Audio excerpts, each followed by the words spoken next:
अस्सलाम वालेकुम, welcome back to our new video. करीब 3000 सालों से जमीन पर एक खतरनाक वायरस ने दहशत मचा रखी थी। इस वायरस से एक ऐसी बीमारी होती थी जो इतनी दर्दनाक थी, इतनी जानलेवा थी कि अगर आपको ये हो जाए तो आपके मरने का चांस था 30%। यानी हर 3 में से एक इंसान इससे मारा जाता। जो लोग जिंदा बचते उनमें से कई की बॉडी पर परमानेंट स्कार्स रह जाते, चेहरे हमेशा के लिए खराब हो जाते, उनके बड़े बड़े दाग और धब्बे देखने को मिलते और बहुत से लोग परमानेंटली अंधे भी हो जाते। ये बीमारी जब साल 735 एडी में जापान में फैली तो जापान की एक तिहाई पॉपुलेशन का सफाया हो गया। साल 1500 में जब यूरोपियन कॉलोनाइजेशन इस बीमारी को लेकर मैक्सिको और अमेरिका पहुंचे तो वहां की 90% नेटिव ट्राइबल पॉपुलेशन जो आदिवासी लोग थे खत्म हो गए। 18 सेंचुरी में रशिया में पैदा होने वाला हर 7वां बच्चा इस बीमारी की वजह से मारा जाता। हिस्ट्री में ढेरों अंपायर जो सिविलाइजेशन का सफाया हो गया इसकी वजह से। एस्टिमेट किया जाता है कि हर साल 5 मिलियन लोग दुनिया भर में मारे जाते थे। एक 100 साल के टाइम फ्रेम में 500 मिलियन डेथ्स यानी आधा बिलियन लोग मारे गए। हाल ही में हुआ कोविड-19 का पैंडेमिक इस बीमारी के सामने एक बहुत बड़ा मजाक लगता है।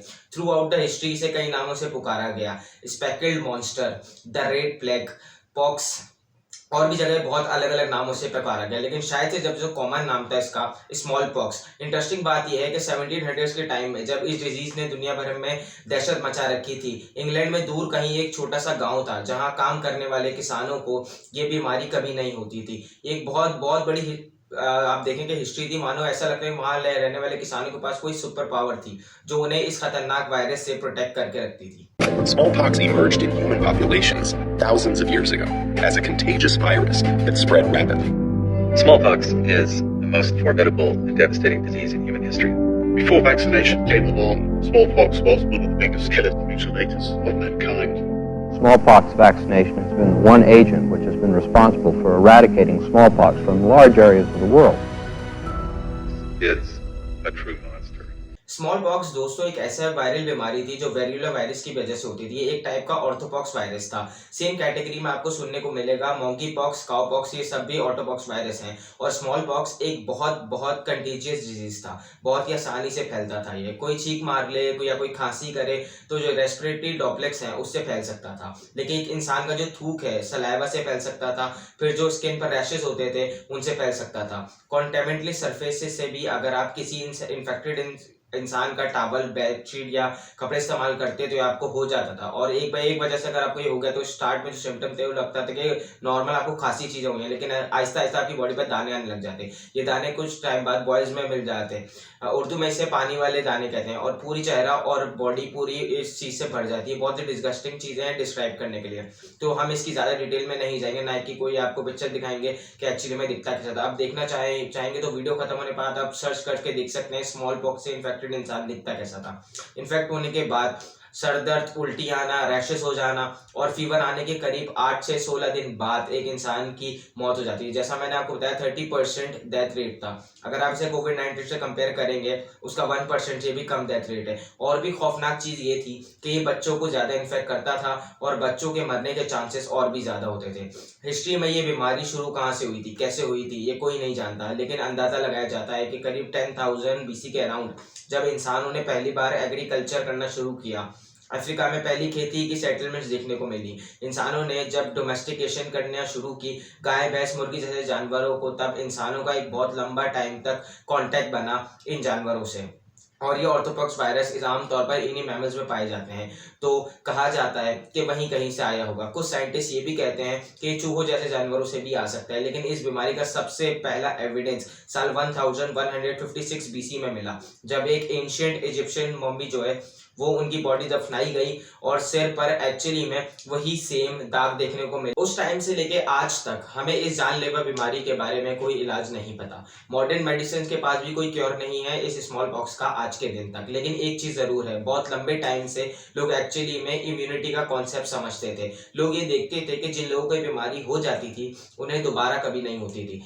तो हिस्ट्री में कई डॉक्टर्स ने सोचा कि इस बीमारी से बचने का एक तरीका हो सकता है कि इससे पहले बीमारी आपको इन्फेक्ट करे, क्यों ना आप इस वायरस की एक छोटी सी डोज लेकर आप खुद ही को इन्फेक्ट कर दो। इससे आप बीमार हो जाओगे, लेकिन शायद आप मरोगे नहीं होपफुली, और बाद में फिर कभी आपको ये प्रॉब्लम नहीं होगी। इस प्रोसेस को नाम दिया जाता है इनॉक्यूलेशन। और एक्चुअली में माना जाता है कि ये चाइना वगैरह में इसका ओरिजिन हुआ। 18 सेंचुरी के अराउंड ब्राह्मण्स का एक ग्रुप जिन्हें कीकादार बुलाया जाता था, वो इनोकुलेशन को करते थे। वो क्या करते थे, इन्फेक्टेड लोगों की जो स्किन होती थी उससे स्कैब्स निकालते थे जो पापड़ी सी बन जाती है ये डिजीज होने के बाद। फिर जो हेल्दी इंसान है उसके हाथ पर कुछ खरोच मारते थे आयरन नीडल से, और वो इन्फेक्टेड स्कैब्स जाकर उस स्किन पर लगा देते थे। 11th सेंचुरी चाइना में इससे भी पुराना मेंशन किया गया है इनोकुलेशन का, जब बुद्धिस्ट मॉन्क जो पहाड़ियों में रहते थे वो इन स्कैब्स को कलेक्ट करते थे, पाउडर बना देते थे उनका, और एक हेल्दी इंसान की नाक में फूंक मारकर अंदर पहुंचा देते थे। इंडिया और चाइना से फैलकर ये टेक्निक ऑटोमन अंपायर तक पहुंची और बाद में यूरोप तक पहुंची।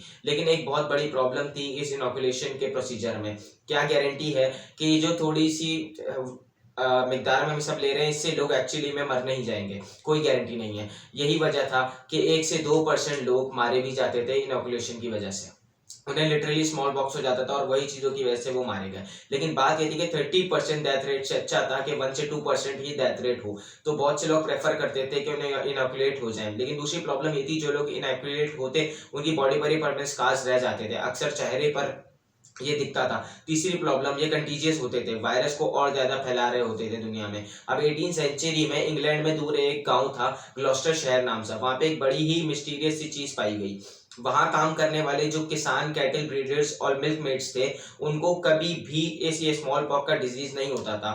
सन 1795 में एडवर्ड जेनर नाम के एक डॉक्टर ने इस चीज को सुना और इन्वेस्टिगेट करने की सोचे।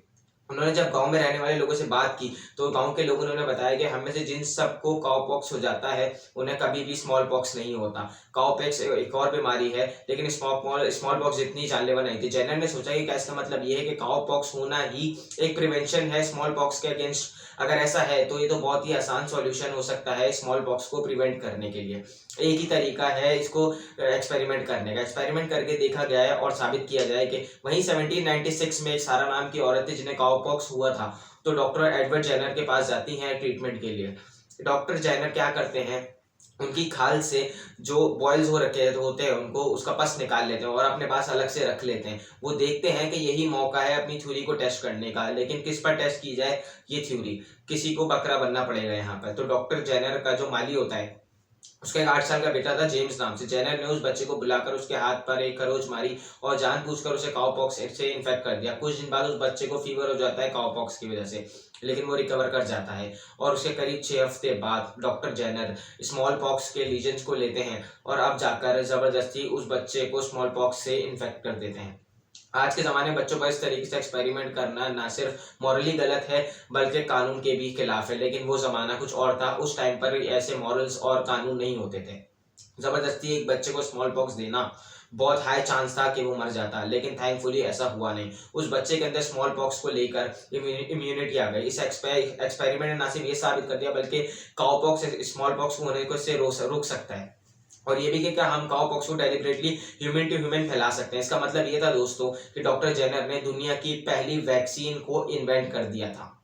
वर्ल्ड फर्स्ट सक्सेसफुल वैक्सीन, ये जो बच्चा था इस पर दुनिया की पहली वैक्सीन लगाई गई। एक्चुअली में जो वैक्सीनेशन थी, ये जो वर्ड है इसे डॉक्टर जेनर ने ही बनाया था। ये एक लैटिन वर्ड से आता है वैक्सा, जिसका मतलब होता है काउ, क्योंकि ये काउ पॉक्स देना उस बच्चे को प्रोटेक्ट करना लग रहा था। यहीं से ही ये वैक्सीनेशन वर्ड निकल कर आया। आज के दिन ऑब्वियसली वैक्सीनेशन वर्ड का मतलब और ब्रॉड बन चुका है। हम सिर्फ काउ पॉक्स की वैक्सीन के लिए नहीं इसे इस्तेमाल करते हैं बल्कि हर तरीके की वैक्सीन के लिए हम इस वर्ड को इस्तेमाल करते हैं। वैक्सीनेशन करवाना इनोकुलेशन के कंपैरिजन में कहीं ज़्यादा सेफ थी। वो जो 1 से 2% मरने का रिस्क था इनोकुलेशन में, वो भी अब खत्म हो जाता था। काउ पॉक्स से मरने के चांसेस ऑलमोस्ट नेग्लिजिबल थे। आज के दिन हम जानते हैं कि प्रोसेस एग्जैक्टली कैसे काम करता है। काउ पॉक्स और स्मॉल पॉक्स दोनों वायरसेस ऑर्थोपॉक्स वायरस की फैमिली से आते हैं। ये दोनों एक दूसरे से इतने सिमिलर हैं कि जब हमारे इम्यून सिस्टम को काउ पॉक्स इन्फेक्ट करता है तो हमारा इम्यून सिस्टम पहचान लेता है कि जब भी कोई दूसरे चीज से ही मिलता जुलता वायरस आता है जैसे कि स्मॉल पॉक्स, और जो एंटीबॉडीज डेवलप की गई हैं पिछले इन्फेक्शन से फाइट करते हुए, वो अब इसके अगेंस्ट यूज की जा सकती हैं और हमारी बॉडी जिंदा बच सकती हैं। वैसे रिसेंटली एक और ऑर्थोपॉक्स वायरस आज के दिन दुनिया में काफ़ी ज़्यादा फैलने लगा है जिसका नाम आपने ऑलरेडी सुना होगा, मॉन्की पॉक्स। ये भी सेम फैमिली से आता है और थैंकफुली वर्ल्ड हेल्थ ऑर्गेनाइजेशन के अकॉर्डिंग ये स्मॉल पॉक्स के कंपैरिजन में काफ़ी कम सीवियर है, उतना कंटीजियस नहीं है, और जो डेथ रेट है यहाँ पर वो सिर्फ 3 से 6% है। कुछ स्टडीज में ये तक पाया गया है जो स्मॉल पॉक्स की वैक्सीन है वो 85% इफेक्टिव है, और मंकी पॉक्स के लिए, उस मंकी पॉक्स के लिए डॉक्टर जेनर जब अपनी मंकी पॉक्स की डिस्कवरी को लेकर दुनिया के सामने गए, आपको लगेगा कि दुनिया ने उनके लिए तालियां बजाई होंगी, वाह क्या अच्छा काम कर दिया, कितने लोगों की जान बच जाएगी इससे। लेकिन एक्चुअली में रिएक्शन इसका बिल्कुल उल्टा ही था।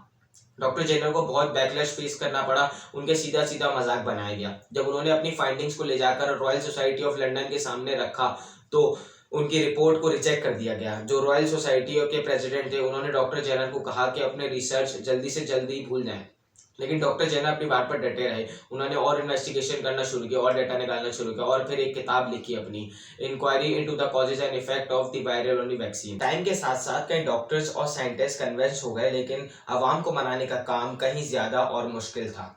बहुत से रिलीजियस ऑर्गेनाइजेशंस खड़ी हो गए वैक्सीनेशन के अगेंस्ट। उन्होंने कहा कि वैक्सीन लगवाना एक्चुअली में खुदा के प्लान के खिलाफ है, उनके अगेंस्ट जाता है, अननेचुरल है, हमें नहीं करना चाहिए। कुछ लोगों को बड़ी डिस्गस्टिंग फीलिंग आने लगी ये सोचकर कि हमारी बॉडी के अंदर एनिमल मैटर डाला जाएगा, काउपॉक्स जैसी चीज डाली जाएगी, हमें नहीं डलवानी।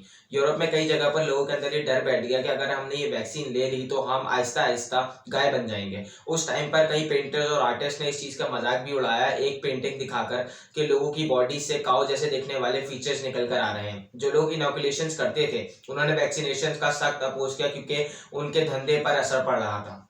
टाइम के साथ साथ जैसे जैसे गवर्नमेंट ने देखा वैक्सीन कितनी इफेक्टिव हैं, कुछ गवर्नमेंट ने मैंडेटरी बनाना शुरू कर दी। साल 1853 में इंग्लैंड पहला कंट्री बन गया जिसने स्मॉल पॉक्स की वैक्सीनेशन को कंपलसरी बना दिया, एटलीस्ट बच्चों के लिए। यहाँ से स्टार्टिंग हुई पहले एंटी वैक्स मूवमेंट की। ऐसे ऑर्गेनाइजेशन और ग्रुप्स उभर कर आए जो वैक्सीनेशन के सख्त खिलाफ थे। डॉक्टर जेनर के लिए चैलेंज ये था कि वैक्सीनेशन को बाकी दुनिया तक पहुंचाया कैसे जाए, ट्रांसपोर्ट कैसे किया जाए। जिन कंट्री में जो कोई काउ पॉक्स देखने को नहीं मिलता वहां क्या होगा, हमें किसी तरीके से काउ पॉक्स को वहां तक पहुंचाना पड़ेगा। तो 3 मेन मेथड इन्होंने डेवलप किए। पहला था कि सिंपली एक धागे को लेते थे, लंबा सा धागा, उसे पस में डालकर गीला करते थे और फिर सूख जाता था जब ये इसे ट्रांसपोर्ट करते थे जहाजों में ले जाकर। और जो हेल्दी लोग हैं उन्हें कहते थे कि अपने ऊपर एक खरोच मारो जहां से कहीं से खून निकल रहा हो और फिर इस धागे को ले जाकर उस पॉइंट पर लगा दो। इसी तरीके से कनाडा ये वैक्सीन पहुंचाई गई साल 1800 में। लेकिन प्रॉब्लम ये थी कि और लंबे डिस्टेंसेस के लिए ये इतना काम नहीं कर रहा था मेथड। ज़्यादा देर तक ट्रैवल करना होता तो यहाँ का धागा यूजलेस बन जाता। दूसरा तरीका है कि फ्लूइड को ग्लास के ट्यूब में डालकर ट्रांसपोर्ट किया जाए और ऊपर से सील कर दिया जाए। इस तरीके से बाकी यूरोपियन शहरों में, कंट्री में वैक्सीन को पहुंचाया जाए। लेकिन तीसरा और सबसे अजीब व गरीब तरीका, जो सबसे ज्यादा सक्सेसफुल तरीका निकला एक्चुअली में, वो था बच्चों का इस्तेमाल करना। काउपॉक्स से इन्फेक्टेड बच्चों को जहाजों में बिठाया जाता था, दूर दूर तक ट्रांसपोर्ट किया जाता था ताकि ये वहां जाकर और लोगों को काउपॉक्स से इन्फेक्ट कर सकें। ये भी किया जाता था कि सेम जहाज पर कुछ हेल्दी लोग भी होते थे और डॉक्टर्स भी होते थे जो आहिस्ता आहिस्ता करके उन हेल्दी लोगों को इन्फेक्ट करते थे काउपॉक्स से। जब तक जहाज अपनी डेस्टिनेशन पर पहुंचता, आहिस्ता आहिस्ता करके और लोगों को वैक्सीनेट किया जाता। और कोई तो होता जो रिसेंटली वैक्सीनेट किया गया है और जिसके पास काउपॉक्स का पस मिल सके। इंडिया में काउपॉक्स की पहली वैक्सीन पहुंचती है मिडिल ईस्ट के थ्रू साल 1802 में। लेकिन अनफॉर्चुनेटली इंडिया जितने बड़े और गरीब देश में हर इंसान तक ये वैक्सीन पहुंचाना कोई आसान काम नहीं था। अगले 150 सालों में भी इंडिया में ये वैक्सीन आवाम तक नहीं पहुंचती, जिसकी वजह से साल 1974 में एक खतरनाक आउटब्रेक देखने को मिलता है इंडिया में स्मॉल पॉक्स का। इस पॉइंट ऑफ टाइम पर ज्यादातर दुनिया में एटलीस्ट 80% वैक्सीनेशन कवरेज ऑलरेडी हो चुकी है। इससे कई साल पहले साल 1958 में सोवियत यूनियन के जो हेल्थ मिनिस्टर थे उन्होंने वर्ल्ड हेल्थ ऑर्गेनाइजेशन को कन्विंस किया था कि ग्लोबल कैंप भी लॉन्च की जाए दुनिया भर से स्मॉल पॉक्स खत्म करने के लिए। उसी साल ऑफिशियली प्रोग्राम लॉन्च किया गया दुनिया भर में ये वैक्सीन दूर दूर तक पहुंचाने का। लेकिन बहुत से जगह ऐसे प्रॉब्लम एरिया थे जहाँ पर जो गवर्नमेंट थी उन्होंने ऐसी जो वैक्सीनेशन थी उसको उन्होंने बंद कर दिया था कि यहाँ पर ये हम खुद मैन्युफैक्चर कर लेंगे या कुछ और तरीके से, जब तक उन्होंने ये सब चीज़ों को कर दिया। और 16 मिलियन लोग 1980 तक वैक्सीनेट हो चुके थे।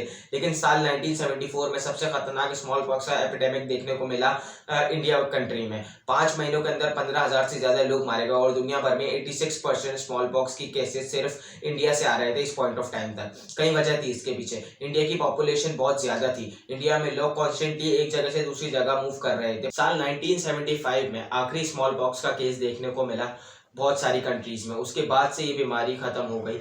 बहुत से कंट्री से। जो लोग 1975 से पैदा हुए, आपके जो पेरेंट्स होंगे या ग्रैंड पेरेंट्स होंगे, वो अक्सर देखेंगे क्योंकि हाथ के यहाँ पर एक निशान दिखेगा, स्कार दिखेगा, वो इसी स्मॉल पॉक्स की वैक्सीन का स्कार होगा। वर्ल्ड हेल्थ ऑर्गेनाइजेशन ने सिमिलर कैंपेन्स चलाए गए अफ्रीका और साउथ अमेरिका में भी, और इन्हीं एफर्ट्स की वजह से आखिरी नेचुरल स्मॉल पॉक्स इन्फेक्शन का केस साल 1977 में देखा गया सोमालिया कंट्री में। आखिरी इंसान जो इस बीमारी की वजह से मारा गया था वो एक इंग्लिश औरत थी जो एक्सीडेंटली एक्सपोज हो गई थी इस वायरस में लेबोरेटरी से। साल 1978 में हुआ था ये, और 1979 में वर्ल्ड हेल्थ ऑर्गेनाइजेशन के ऑफिशियली डिक्लेयर कर दिया था कि दुनिया भर से ये बीमारी अब खत्म हो चुकी है। दुनिया में इसके बाद से कोई भी स्मॉल पॉक्स का केस देखने को नहीं मिला। आज के दिन अगर आपकी एज मेरी जितनी है या फिर आप साल 1980 के बाद पैदा हुए हैं तो हमें ये वैक्सीन लगवाने की ही ज़रूरत नहीं है स्मॉल पॉक्स की, क्योंकि ये वायरस ही खत्म हो चुका है दुनिया से। इमेजिन कर सकते हैं डॉक्टर जेनर के इस छोटे से एक्सपेरिमेंट से दुनिया को हमेशा के लिए बदल डाला। हर साल एस्टिमेट किया जाता है कि 5 मिलियन लोगों की जानें बचती हैं क्योंकि ये वैक्सीनेशन एग्जिस्ट करती है, क्योंकि हमने इस डिजीज़ को हमेशा के लिए ख़त्म कर दिया है। और हैरानी की बात यह है कि इस बीमारी का इलाज हमें आज तक नहीं पता और ना ही हमें कभी ढूंढने की ज़रूरत पड़ी। हमने बस वैक्सीनेशन के थ्रू इसे प्रिवेंट किया और ख़त्म कर दिया। अब इस वायरस के सिर्फ 2 सैंपल्स दुनिया में एग्जिस्ट करते हैं, जिन्हें 2 बहुत ही हाईली सिक्योर लेबोरेटरीज में रखा गया है। पहला अमेरिका के अंदर सेंटर फॉर डिजीज कंट्रोल की उनकी एक लैब है, और दूसरा रशियन स्टेट सेंटर के अंदर जो उनकी लैब है वहाँ पर ये दोनों वायरस सैंपल्स को रखा गया। इन्हें स्टोर करके इसलिए रखा गया ताकि और रिसर्च की जा सके इस वायरस पर। बस डर कुछ लोगों का भी इसी चीज़ का है कि कहीं कोई इस वायरस को जेनेटिकली इंजीनियर ना कर ले, वो पोटेंशियली उन लैब से लीक करके यहाँ पर एक और आउटब्रेक ना हो जाए। लेकिन ये थी कहानी दुनिया की पहली वैक्सीन की। उम्मीद करता हूँ ये आपको वीडियो अच्छी लगेगी, पसंद आई होगी। तो आप हमारी वीडियो को लाइक कीजिए, शेयर करें, सब्सक्राइब नहीं किया तो सब्सक्राइब करें। मिलते हैं नेक्स्ट वीडियो में। अल्लाह हाफिज़।